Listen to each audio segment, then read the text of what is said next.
क्या बात है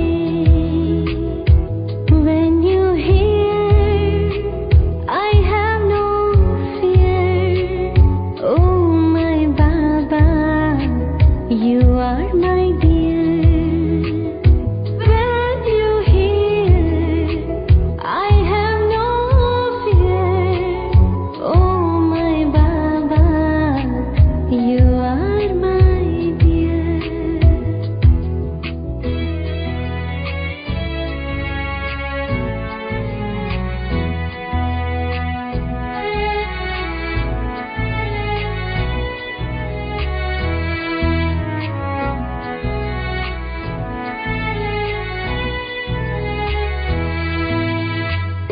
चलते रहे हम चलते रहे तेरे नक्शे कदम पर चलते रहे गाते रहे गुनगुनाते रहे गीत खुशी के हम गाते रहे हो जिसका हो साथी खुद भगवान जिसका हो साथी खुद भगवान उसको रोकेगा क्या आंधी या तूफान हम चल पड़े हैं अब बाबा के धाम हम चल पड़े हैं अब बाबा के धाम जीवन हुआ ये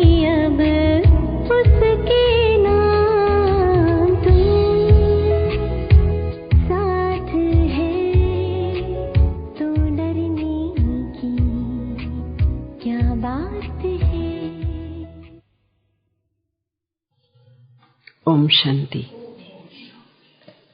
ये प्रश्न उत्तर की सीरीज में 111वां प्रश्न है। प्रश्न है, सेवा केंद्र पर अगर प्रविष्टता वाली आत्माएं ज्ञान सुनने के लिए आती है तो क्या करना चाहिए। अभी बाबा का उत्तर सुनिए, फिर हमारा विचार सागर मंथन। उत्तर है, अगर ज्ञान सुनने में उसमें थोड़ा सा भी अंतर आता है या सेकंड के लिए भी अनुभव करती है तो उसको उल्लास में लाना चाहिए। दूसरी बात है, कई बार आत्माएं थोड़ा सा ठिकाना न मिलने के कारण भी आपके पास आती है। तब परखना चाहिए कि बदलने के लिए आए हैं व वैसे ही पागलपन में जहां रास्ता मिला आ गया, ये परखना चाहिए। क्योंकि कई बार ऐसे पागल होते हैं जो जहां देखेंगे कि दरवाजा खुला है वहां जाएंगे क्योंकि होश में नहीं होते हैं। तो ऐसे भी कई आएंगे लेकिन उसको पहले परखना है, नहीं तो उसमें टाइम वेस्ट हो जाएगा। बाकी और अच्छे लक्ष्य से आया है, परवश है, तो उसको शक्ति देना अपना काम है। लेकिन सावधानी बरतनी चाहिए। ऐसी आत्माओं को कभी भी अकेले में अटेंड नहीं करना। दूसरा कि कुमारी कोई ऐसी आत्मा को अकेले में अटेंड न करे, क्योंकि कुमारी को अकेला देख करके पागल का पागलपन और निकलता है। इसलिए ऐसी आत्माएं अगर समझती हो योग्य है तो उन्हें ऐसा टाइम दो जिस टाइम 2-3 और हो या कोई जिम्मेवार, कोई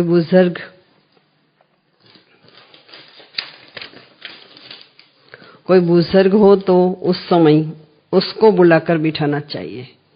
क्योंकि जमाना बहुत गंदा है और बहुत बुरे संकल्प वाले लोग हैं, इसलिए थोड़ा अटेंशन रखना भी जरूरी है।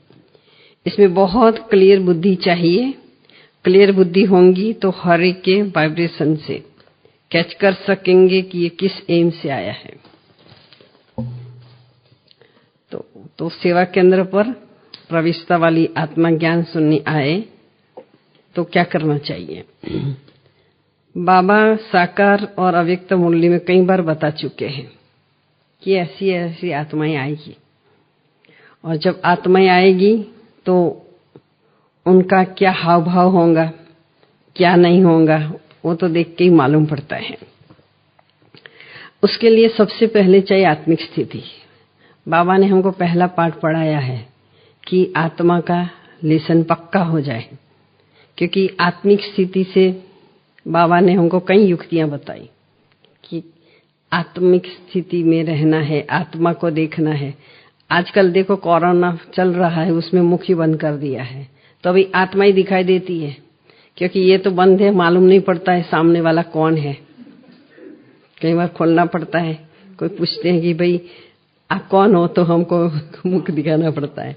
लेकिन बाबा ने देखो ये युक्ति है एक प्रकार की कि हम जैसे जैसे आगे चलते जाएंगे बाबा की युक्तियां और ही आएगी, क्योंकि हमको मुख देखने का अभ्यास हो गया है।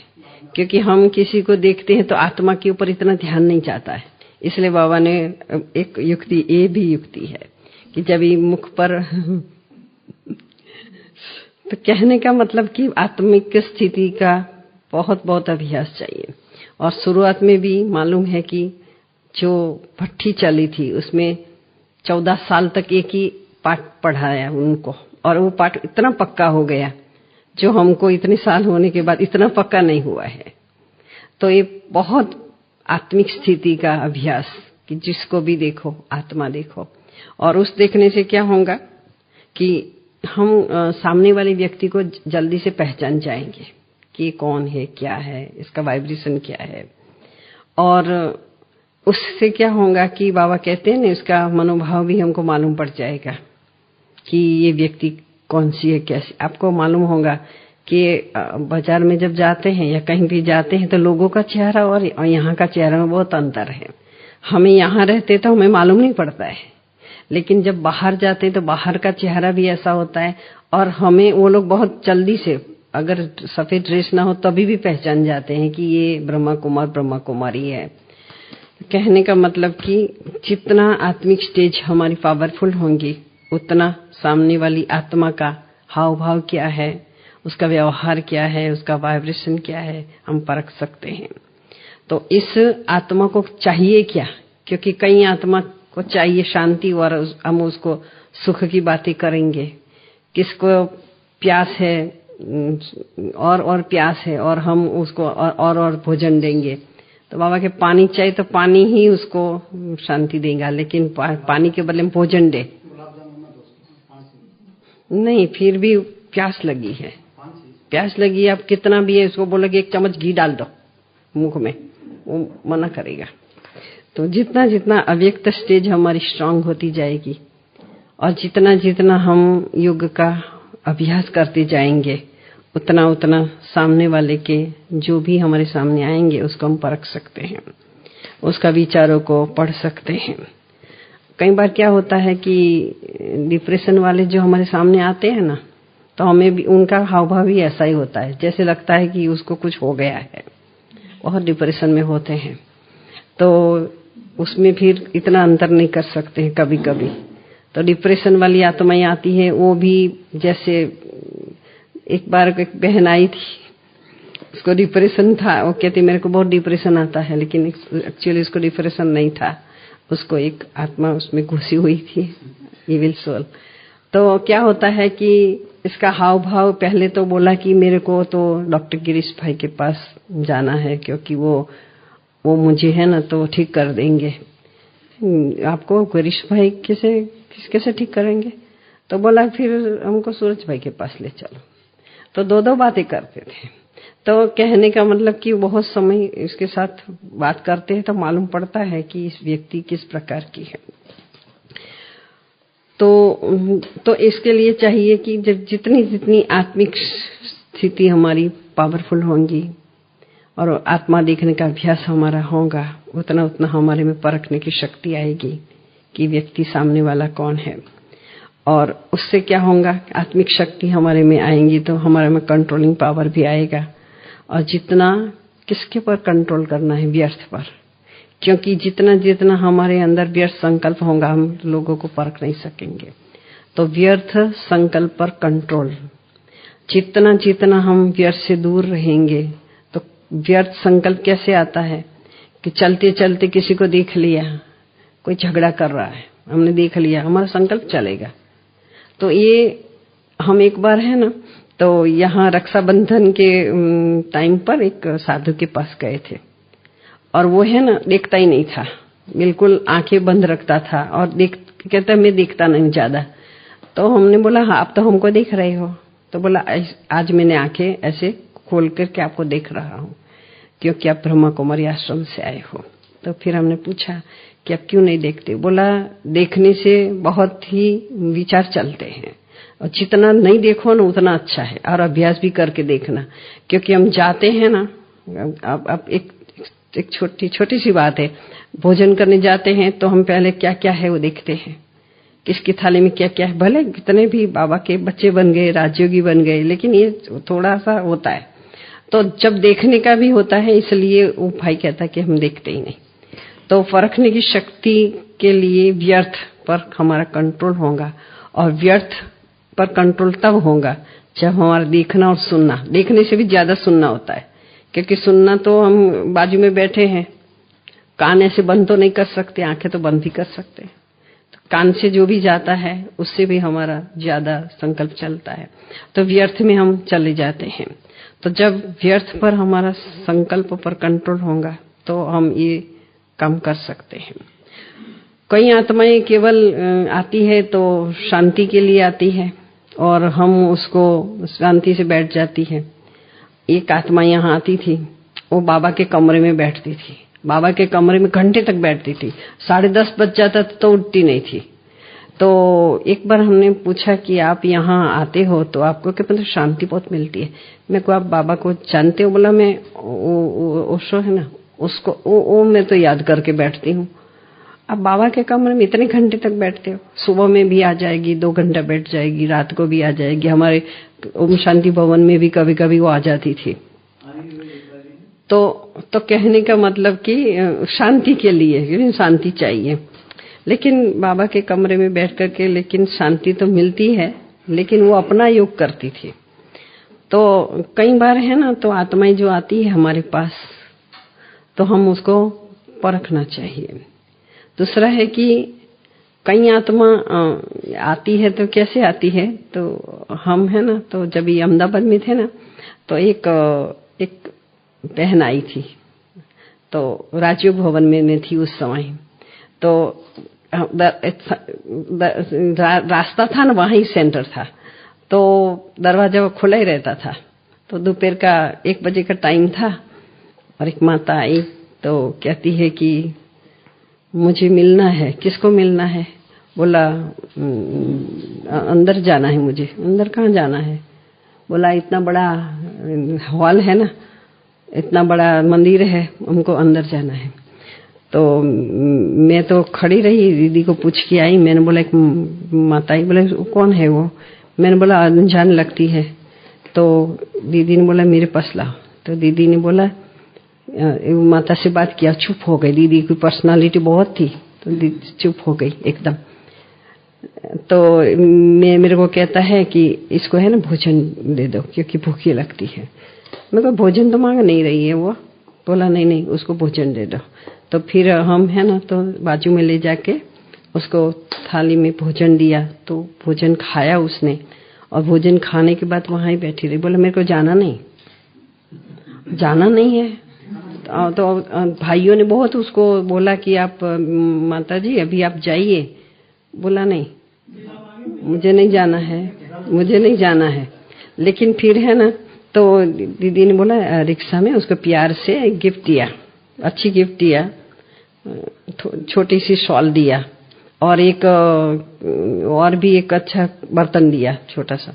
तो वो उसको बोला लो ये। फिर वो है ना खुश हो गई, फिर रिक्शा में बिठा दिया उसको, और वो भाई को बोला कि इसको है ना, तो ये जो आपको कहाँ जाना है? बोला रेलवे स्टेशन पर। अच्छा रेलवे स्टेशन पे इसको छोड़ देना। दीदी ने उसको पैसा भी, रिक्शा वाले को पैसा भी दे दिया, तो रकझक ना करे कुछ भी। तो अभी इसका क्या हुआ है तो नहीं पता है। तो ऐसी आत्माएं आती है। और दूसरी नहीं मालूम नहीं पड़ा। और फिर हम जब सुख शांति भवन में आए ना, तो एक काला काला कपड़ा पहन के एक माता आई उसने बोला कि मुझे बहनों को स्नान कराना है। बहनों को स्नान कराना है, कैसे स्नान कराना है? बोला नहीं, मैं तो सबको स्नान कराते कराते आई हूँ, तो यहाँ बहुत बहनें हैं स्नान कराना। तो हमको तो हंसी आती है ना ऐसे सुन करके, क्योंकि अकेले नहीं होते हैं ना, तो 5-7 लोग होते हैं तो थोड़ी, तो फिर उनको बिठाया। तो दीदी तो थी नहीं उस समय, कोई नहीं था। तो भाई लोग है ना उसको पूछते, बहन जी कहाँ से आई, कहाँ से आई? तो वो है ना, तो पहले तो जवाब देने लगी, लेकिन उसके बाद वो चिढ़ गई एकदम। बोला मैंने बोला ना मैं यहाँ स्नान कराना है। भाई यहाँ तो स्नान करने किसको कराना? बोला बड़ी बहन को। तो एक भाई था ना, उसने क्या बोला, उस समय किरीट भाई करके एक भाई था, उसने बोला सुनो, आपको बड़ी बहन को कराना है ना स्नान, बड़ी बहन है ना वो यहाँ से गई है, 2 दिन के बाद आएगी, इसलिए आप किसको स्नान कराओगे? तो अच्छा, बड़ी बहन बाहर गई है, ठीक है मैं चली जाती हूँ। तो ऐसे शांति से बात करने से भी काम चल जाता है। लेकिन अगर हम उसको बहुत ही उसमें है ना, तो एक तो ताकत बहुत होती है, इविल सोल होती है ना, उसमें ताकत बहुत होती है, और ऐसी ताकत होती है ना कि हम इसका सामना नहीं कर सकते, और बहनें तो कर ही नहीं सकती हैं, और थोड़ा डर भी लगता है। एक बार क्या हुआ था कि जो एक बहन को, हम विजिटिंग रूम में बैठे थे, तो दीदी ने कहा, एक बहन बापू नगर से आई थी, बोला हमारे पास एक नई नई आत्मा आई है और ट्रांस में जाती है। ट्रांस में जाती है? तो बोला हाँ ट्रांस में जाती है। तो विजिटिंग रूम में हमारा एक योग रूम जैसा ही था, मतलब कि जब भी देखो इसमें योग चलता ही रहता था, भोग भी उसमें ही लगता था, योग सुबह का योग भी लगता था, वो सब विजिटिंग रूम में लगता था। तो ये बहन बाहर बैठी थी, तो दीदी ने बोला कि इसको अंदर लाओ विजिटिंग रूम में। वो आवे नहीं, वो बाहर ही थल्ले पर ही बैठी रही। वो बहन जो लाई थी ना, ओके ये चल अंदर चल, तुम दीदी को बताओ कि कैसे तू बाबा के पास जाती है। सब ये बाबा के पास जाती है, लेकिन वो संदेश नहीं लाती है। तो फिर उसको अंदर बिल्कुल ही नहीं आ रही थी। तो फिर उसको अंदर बहुत ये करके उसको लाया, प्रेम से समझाया, और दीदी ने उसको देखा। और फिर है ना, तो उस समय कैलाश दीदी हमारे पास थी। तो बोला कि तुम ऐसा करो कि ये बहन बैठी है ना, तुम भी 12 बजे का टाइम था ना, तो योग तुम भी बैठो, पूछ के आओ बाबा को। उस समय तो ऐसा था ना, तो पूछ के आई। तो बाबा ने ऐसा कहा कि ये आत्मा है ना, वो भटक गई है, मतलब कि वो जो ऊपर नहीं जाती है, मेरे पास तो आती नहीं है, लेकिन भटक गई है। वो एक्चुअली वो ऐसे ही आंखें बंद कर देती है और कुछ और देखती है और भटक गई है, इसलिए वो संदेशी तो नहीं है। क्योंकि वो फिर उसको बोला कि आप इसको ले जाओ, और उसको ज्ञान में इंटरेस्ट नहीं, योग में इंटरेस्ट, बस योग में बैठी रहेगी। बाबा के कमरे में नहीं बैठती थी, वहां भी बाहर ही बैठती थी और आंखें बंद कर देती थी और झटका लगाती थी। तो फिर ऐसे वेरीफाई भी होता था। तो कहने का मतलब कि ऐसे ऐसे प्रकार के लोग सुख शांति भवन में क्या था कि वो झोन था ना, तो बहुत सारी ऐसी बहनें जो होती थी ना, उसको लाया जाता था वहां। तो फिर दीदी, हमारी दीदी है ना, बहुत स्ट्रांग थी। इनके जैसी स्ट्रांग मैंने कोई देखा नहीं है। स्ट्रांग मीन्स कि इतना स्ट्रांग कि किसी से डरती नहीं थी। वो कोई भी हो, कैसी भी आत्मा आई, डरती नहीं थी, इतनी स्ट्रांग थी। तो ऐसे बहुत सारे प्रसंग आते थे। एक बार क्या हुआ कि बॉम्बे से एक भाई आया था, भाई का नाम नहीं बताऊंगी, बहन का नाम भी नहीं बताऊंगी, क्योंकि वो भाई आया था और साथ में बड़ी बहन थी, वो आए थे। तो उन्होंने बोला कि हम मधुबन जा रहे हैं, हमारे साथ एक बहन थी, तो हम रात को है ना, वो एक बड़ी बहन है, उसका गला दबा रही थी, गला दबा रही थी। तो बोला गला दबा रही थी, तो इसलिए हमको लगा कि ये बहुत, तो इसलिए हम इसको यहाँ छोड़ देते हैं, क्योंकि हम उसको नहीं ले जाएंगे अभी। तो दीदी के पहले उसको यहाँ छोड़ो। तो वहाँ एक कैबिन है हमारी, सुख शांति भवन में एक कैबिन थी, तो उसको है ना कांच भी लगाया था। तो उसको वहाँ बोला कि कमरे में नहीं आऊंगी। सारी रात खड़ी रही वो, और हमको दीदी 2-3 बहनों को बोलती थी, क्योंकि हमारी कैबिन अलग थी कांच वाली, देख के आओ क्या करती है। सारी रात खड़ी रही, बिल्कुल नहीं। उसको खाना दे तो खाना ना खाए, उसको सोने का बोले तो सोने का उसको नहीं, बस खड़ी रही। दूसरे दिन है ना, तो दीदी ने उसको बोला कि यहाँ आओ बहन जी, आपको क्या चाहिए। बोला वो दोनों चले गए ना, मुझे वहां भेजो। दोनों दोनों चले गए ना, उसके साथ साथ मुझे जाना था, वहां मुझे भेजो। तो दीदी ने फिर फोन किया कि ऐसा है तो क्या करे। तो फिर दादी जी थी, उसने जवाब दिया कि एक दिन और रखो उसको, वो लोग यहाँ से आएंगे तो उसको साथ ले जाएंगे, लेकिन उसको यहाँ नहीं भेजो अभी, क्योंकि बहुत भीड़ थी, सब कुछ था। और ये तूफान भी मतलब कि करती थी, पागल जैसा करता था वो करती थी।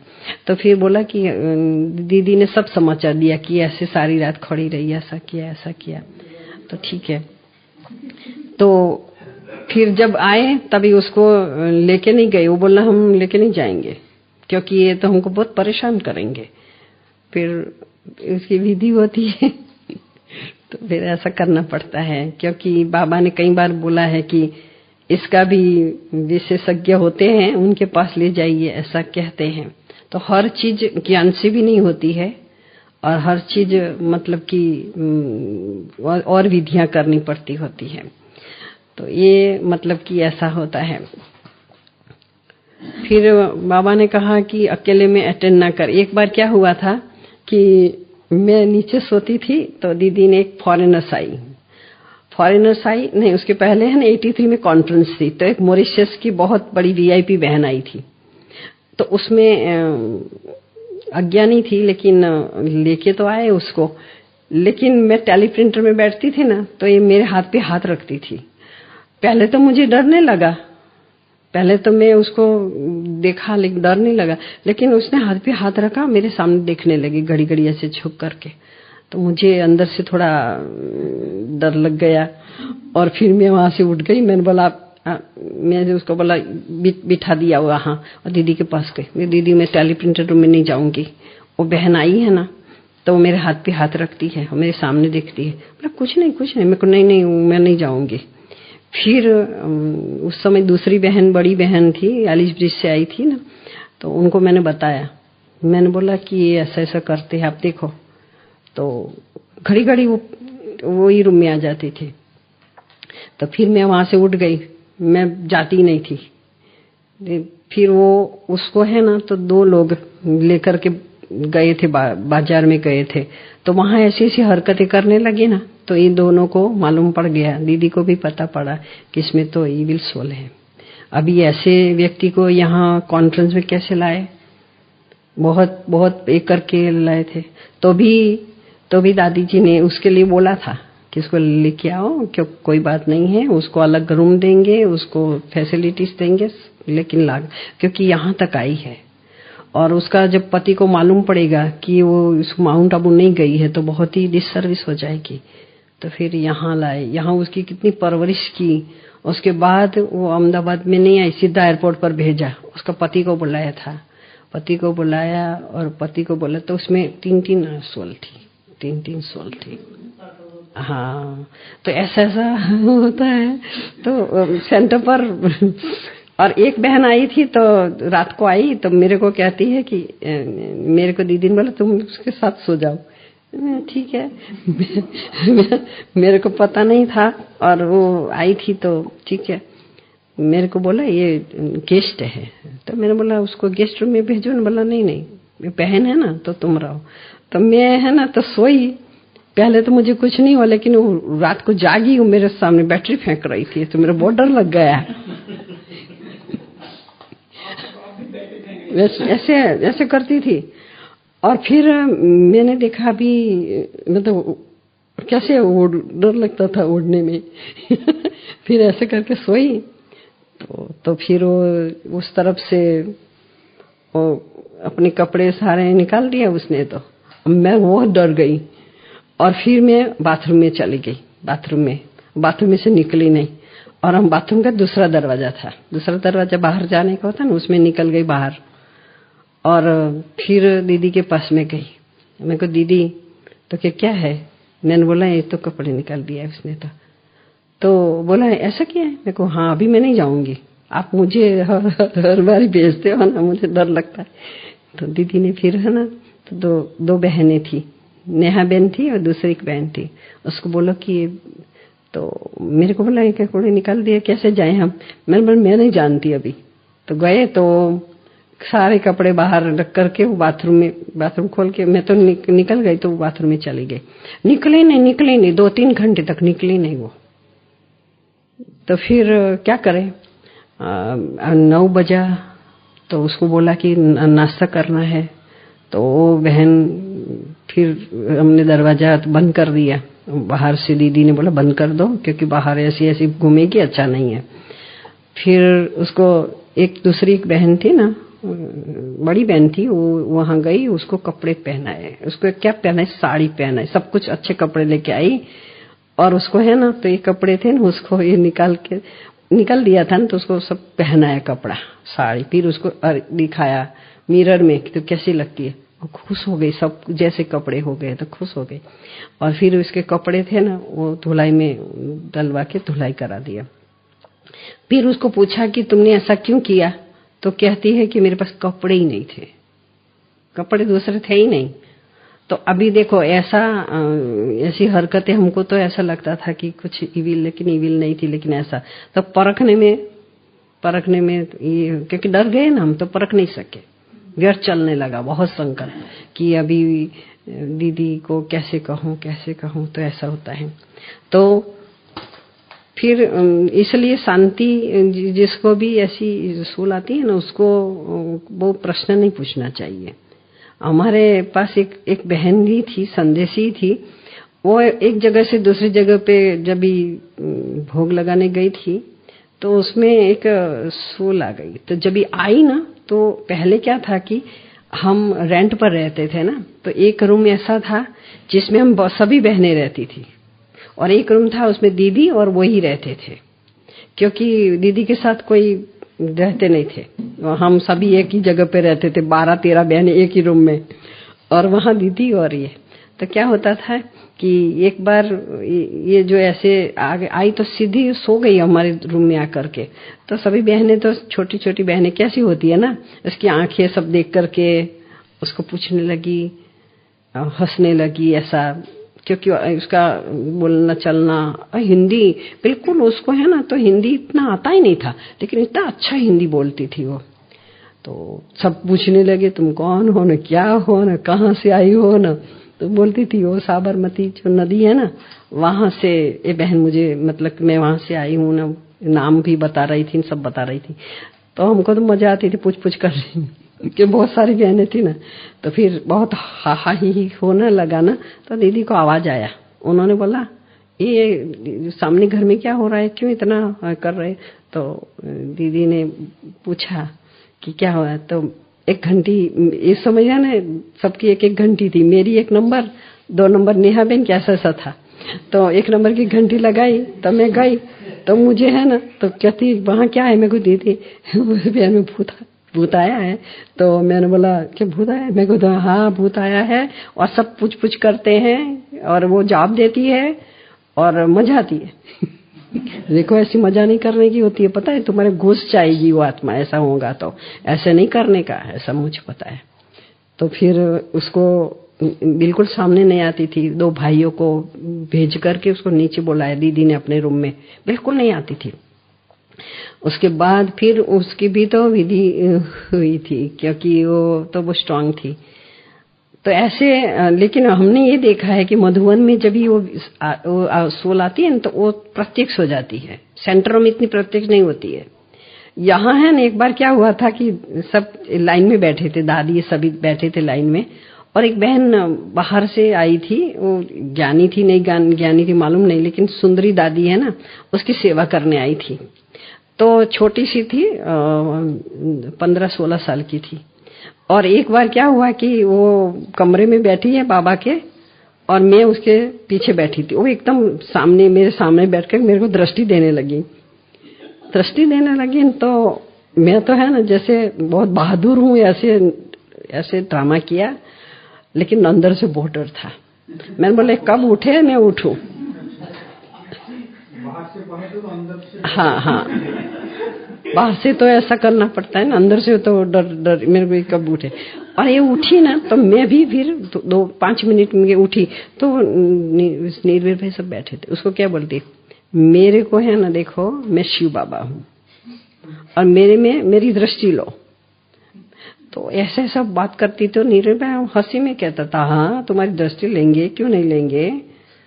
तो फिर दृष्टि 2-4 और भी बैठे थे, तभी दादी नहीं आई थी। 10 बजे दादी तो आती थी, जल्दी नहीं आती थी। तो सारे लोग बैठे थे, भाई लोग बैठे। तो ये निर्वीर भाई, तो निर्वीर भाई को खास कहते थे, आप मेरी दृष्टि लो, मैं शिव बाबा हूँ। मैं तो ये कहते अच्छा तुम शिव बाबा है, हाँ मैं शिव बाबा, मेरी दृष्टि लो। तो फिर मैंने है ना जल्दी जल्दी शशि बहन को बुलाया। मैंने बोला बहन जी ऐसा ऐसा है, आप देखो। तो वो आई और फटाफट उसको 1-2 घंटे में तो उसको रवाना कर दिया गाड़ी में बिठा के शिव बाबा को। तो और सेवा इतनी अच्छी करती थी, मैं बताऊं कि बहुत खुश थी, इतनी सेवा करे इतनी सेवा करे।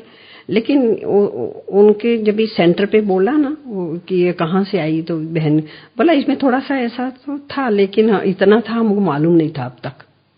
तो यहाँ है ना तो कोई भी आत्मा आती है बहुत प्रत्यक्ष हो जाती है, तुरंत ही मालूम पड़ जाता है, फिर उसको रवाना करना पड़ता है।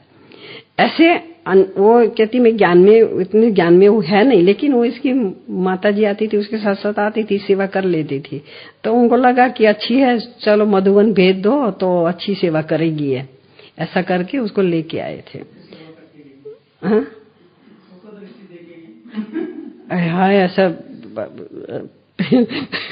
ऐसे आत्मा को डर भी लगता था। तो फिर क्योंकि अब जब भी ऐसी आत्माएं आती है उसको है ना तो हमें पहले जोर जुलम नहीं करना चाहिए, उससे है ना उसका पागलपना बहुत निकलता है, उससे ताकत बहुत बढ़ जाती है। इसलिए आपको पता है कि बाबा का जब बाबा का पधरावनी का समय होता है तभी पीछे से बहुत चिल्लाते हैं लोग, जैसे जोर जोर से चिल्लाते हैं। और कोई कोई तो है ना स्टेज पर आ जाते हैं। एक भाई है ना, मैं बताऊं, पता नहीं उसमें इविल था कि नहीं था, फॉरेनर्स भाई था। जैसे पहले इतना स्ट्रांग नहीं था सिक्योरिटी, जब बाबा की वाणी चलती थी सब बैठ जाते थे।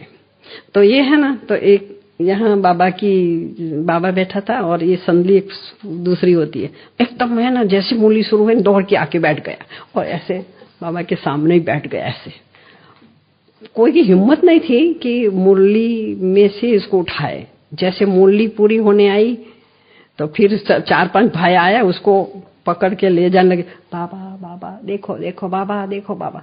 बाबा ने ऐसे देखा नहीं, क्योंकि बाबा को तो अपना मतलब की पार्टियों से मिला, तो उसको है ले गए पकड़ करके और फिर डिस्पेंसरी में जाके इंजेक्शन दिलवा दिया।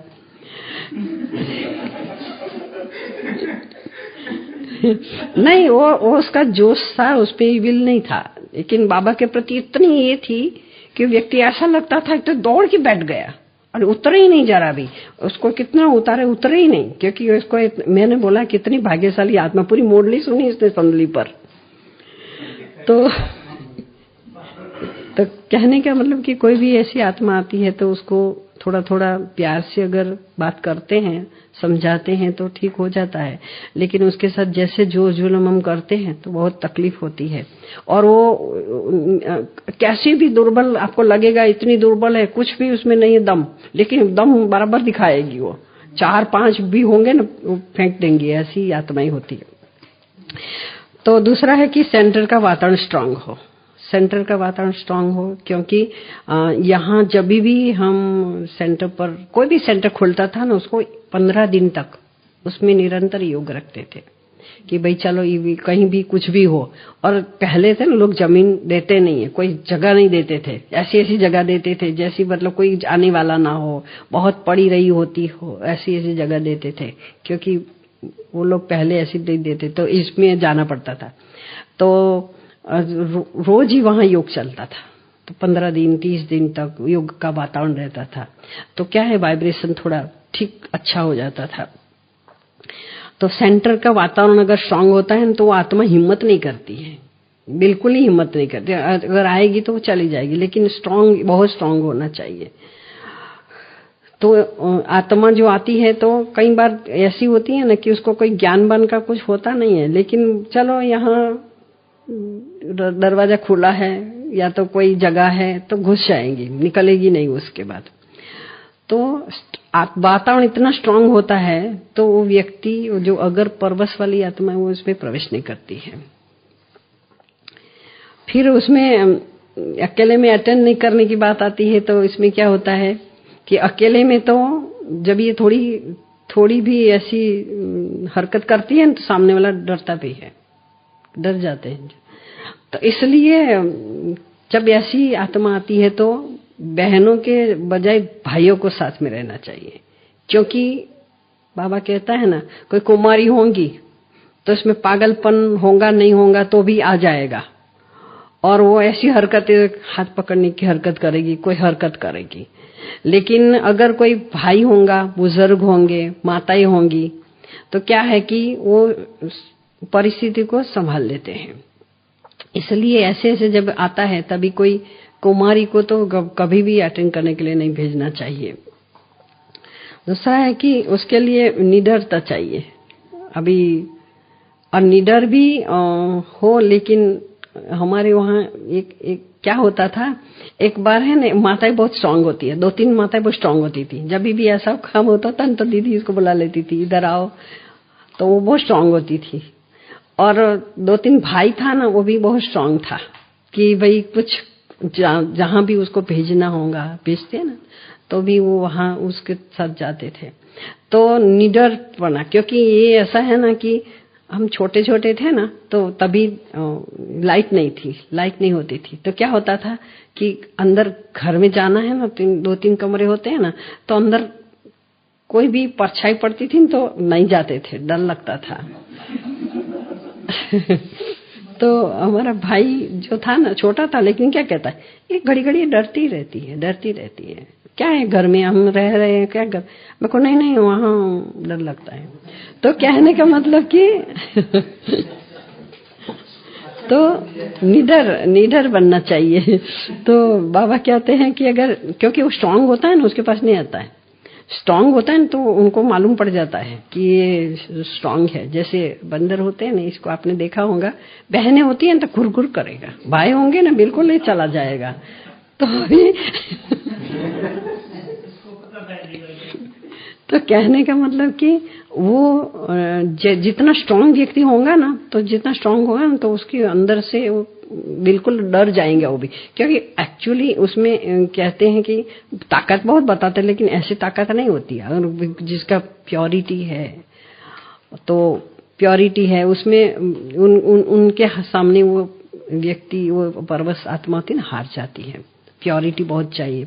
अब आत्मा में जितनी प्योरिटी होंगी, जितना अच्छा वाइब्रेशन होगा और व्यर्थ संकल्प पर कंट्रोल होगा तो व्यक्ति बहुत अच्छी रीति से ऐसी आत्माओं के साथ ये कर सकते।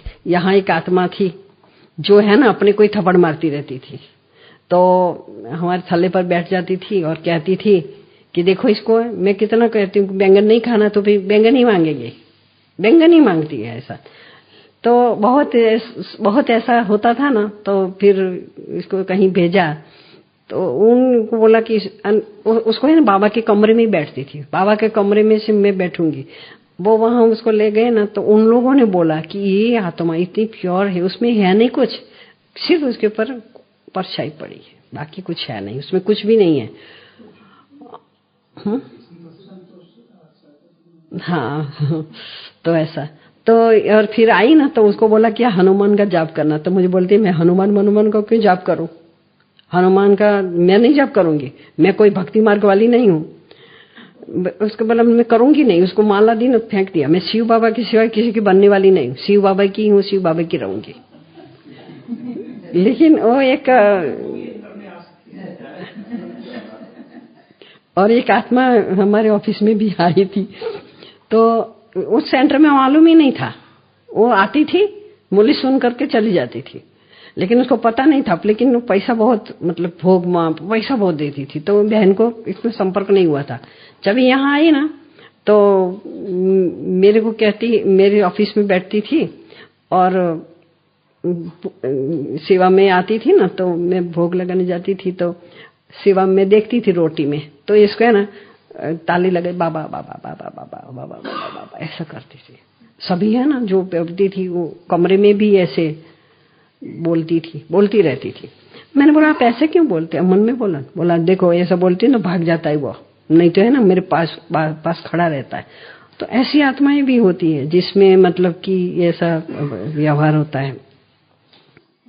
अंत समय में जब नजदीक आता जाएगा, बाबा ने एक बार मुरली में कहा था कि ऐसा समय आएगा कि ये लोग जो है ना अचानक मृत्यु होगा सब, क्योंकि 5 तत्वों का बाहर होगा, है ना।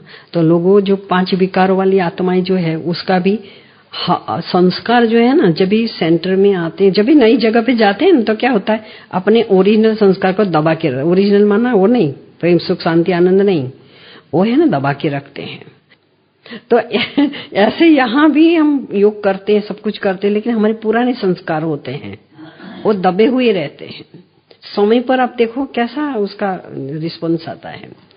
तो जब भी ऐसा समय आएगा, 5 प्रकृति का वार होगा, फिर हमारे में जो विकारों का अंश रहा होगा उसका कितना बड़ा रूप हो जाएगा। तो तमोगुणी आत्माएं, दुनिया में तमोगुणी आत्माएं हैं, उसका भी वार होगा, काम क्रोध लोभ अहंकार बढ़ जाएगा। तो और फिर जो भक्ति में भक्त लोग होते हैं उसको भी तो भक्ति करते करते इतनी प्राप्ति नहीं होती है तो दुखी हो जाते हैं, भगवान को पुकारते हैं। और पुराने संस्कार ऐसे, कई बार बाबा कहते हैं ना ये जो रहा हुआ संस्कार है ना वो आपको धोखा देगा, कहते हैं ना, तो वो संस्कार भी निकल आएगा। कई बार देखो 25-30 साल से चलते हैं तो भी पुराने संस्कार ऐसे आते हैं जैसे अज्ञानी, ऐसा लगता है। तो और किसी को कर्म भोग होगा, ऐसी परिस्थिति आएगी ना तो व्यक्ति को नॉर्मल ही रहता है, लेकिन परिस्थितियों के कारण वो ऐसे इविल जैसा व्यवहार करेगी, लड़ेगी झगड़ेगी, किसी का बाल खींचेगी। अब ये प्रसंग नहीं सुनाऊंगी, ये बाल खींचने वाला। तो ऐसा व्यवहार हो जाता है। तो कर्म भोग जब आता है ना तो व्यक्ति अपने शरीर से हार जाती है, कुछ भी नहीं हो सकता है। तो फिर रोते हैं, चिल्लाते हैं, गुस्सा करते हैं, किसको मारते हैं, सब होता है। तो ये भी ये जो व्यवहार होता है ना, इविल नहीं, लेकिन इविल से कम नहीं होता है, वो तो ज्यादा ही खतरनाक होता है। तो उस समय हमें क्या करना चाहिए? सब कुछ तो हमारे सामने आएगा। बाबा ने बोला ना कि प्रकृति का ये होगा, खूने ना है खेल जो होगा उसमें हमें मालूम नहीं है कि किसका बेचारे का दोष नहीं, उसका खत्म हो जाएगा। फिर लोगों को मतलब कि कर्म भोग जो आएगा, सब कुछ बहुत तकलीफ हो जाएगी और अकाले मृत्यु हो जाएगी। ये जो कोरोना अभी लास्ट चल रहा है ना, उसमें हमने सुना कि एक घर में 3-3 लोग मर गए, तो अकाले मृत्यु हो जाएगी। अब आने वाले समय में इतना ये हो जाएगा, फिर दुखों से तड़पेंगे लोग और एक साथ सामूहिक मृत्यु हो जाएगा। तो ये आत्माएं को सारी ढूंढेगी, कहाँ जाऊं। तो वो कहाँ जाएगी?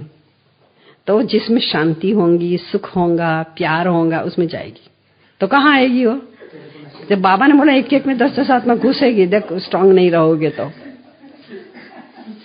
इसलिए नहीं, बाबा ने वाणी में बताया था, अव्यक्त वाणी में।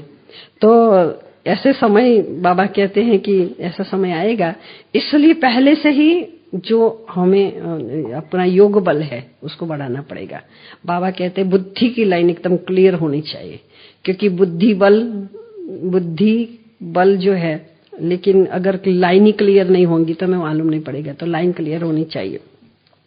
अभी जितना समय गया उतना समय तो है नहीं, समय तो बहुत कम है, लेकिन अचानक इतना सारे लोगों का मृत्यु हो जाएगा, इतना सारे तूफान हो जाएंगी, तो चिल्लाने लगेंगे। तो ऐसे समय में हमारी स्थिति अडोल अचल रहे, इसलिए बाबा कहते हैं कि कुछ एक्सरसाइज करनी पड़ेगी। बाबा ने तो बहुत सारी ड्रिल हमको सिखाई है ना। तो स्वयं की सेफ्टी के लिए एक बुद्धि की लाइन एकदम क्लियर, एक बाबा के साथ हमारी लगन लगी रहे। जब भी समय मिले हम बाबा के साथ रहे, बाबा से हमारा बुद्धि योग लगा रहे, फिर अशरीर बनने का अभ्यास, बाबा ने बोला कि अशरीर बनने का अभ्यास बहुत काम में आएगा। और वो अंत में तो हम है ना, तो अहमदाबाद में थे तो एकदम कौमी उल्लड़ हो गया था। तो अंदर है ना, बाहर से अग्नि का वो डालते थे, काकड़ा डालते थे अग्नि बना बना के। तो क्या होता था कि डर लगता था ना, तो उसी समय है ना, तो बाहर से जो आते थे ना, तो दीदी ने बोला बाहर किसी को निकलना नहीं है। लेकिन हम वहां 20-25 लोग रहते थे, तो एक खोल रखा था, उसमें से सब देखते थे योग। दीदी बोला यहाँ सबको योग करना है, लेकिन ये विजिटिंग रूम में बैठ करके हम योग नहीं करते थे, हम देखते थे। तो क्या है, उस समय बुद्धि का योग काम नहीं करता है। अगर हमारी प्रैक्टिस नहीं होगी ना, तो हम रुल जाएंगे ऐसी ऐसी परिस्थिति में। तो दीदी कहती थी कि तुम्हारी इतना छोटा सा हुआ है, तुम्हारी बुद्धि देखो, बैठो ना। बैठते ही नहीं थे। जैसे दीदी जाती थी ना, हम सब 1 बाय 1 होल में देखते थे कहां से कौन आ रहा है कौन। तो अशरीरी बनने का अभ्यास और बहुत काल का निरंतर योगाभ्यास चाहिए, क्योंकि याद ही कवच है। याद के बिना कोई कवच है ही नहीं। और कवच पहन करके कोई जाता है तो युद्ध के मैदान में, तो उसको डर नहीं है कि बोला मेरा सेफ्टी कवच है। तो हमारा सेफ्टी कवच है, याद का कवच है। और ये कवच सदा हमारे साथ रहेगा, तो हम हर जगह पे सेफ रहेंगे। और संगठित रूप में योग बहुत ही इम्पोर्टेंट है। संगठन का योग बहुत काम करता है। संगठन जहां होगा, संगठित रूप में योग नहीं, कई बार नहीं चलो ये अकेले योग करते हैं, नहीं, संगठन में योग करना बहुत जरूरी है। अकेले भी करना है, संगठन में भी करना है। ओम शांति।